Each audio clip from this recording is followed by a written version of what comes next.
நின்று கொண்டிருந்த இருசக்கர வாகனம் திடீர்னு தீப்பிடிச்சு எரிஞ்ச பரபரப்பு சம்பவம்.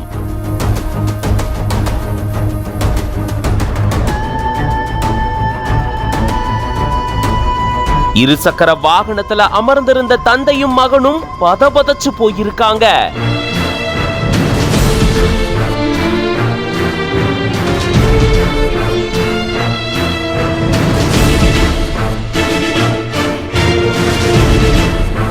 திடீர்னு வாகனம் தீப்பிடிச்சு எரியக்கூடிய அதிர்ச்சி வீடியோவும் வெளியாகி இருக்கு.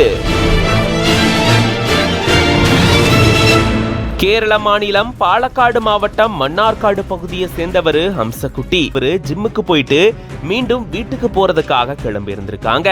அப்போ ஹம்சகுட்டிக்கு ஒரு போன் கால் வந்ததால தன்னுடைய இருசக்கர வாகனத்துல அமர்ந்தவாறு அவர் போன் பேசிட்டு இருந்திருக்காரு.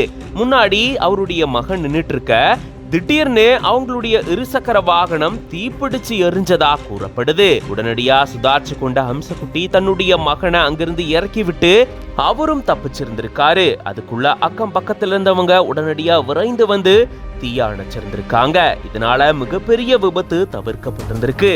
எதிர்பாராத நேரத்துல திடீர்னு இருசக்கர வாகனம் தீப்பிடிச்சு எரிஞ்சதால வாகனத்துல அமர்ந்திருந்த தந்தையும் மகனும் பதபதச்சு போயிருக்காங்க. நல்ல வேளையா அவங்களுக்கு எந்த ஒரு பாதிப்பும் ஏற்படல.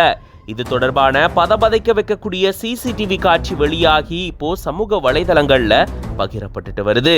இதுக்கான காரணம் என்ன அப்படின்ற தெளிவான விவரங்கள் எதுவும் சொல்லப்படல. இது பத்தின உங்களோட கருத்துக்களை கமெண்ட்ஸ்ல சொல்லுங்க. மேலும் பல செய்திகளுக்கு பிஹைண்ட் வுட்ஸ் பேஜை ஃபாலோ பண்ணிக்கோங்க.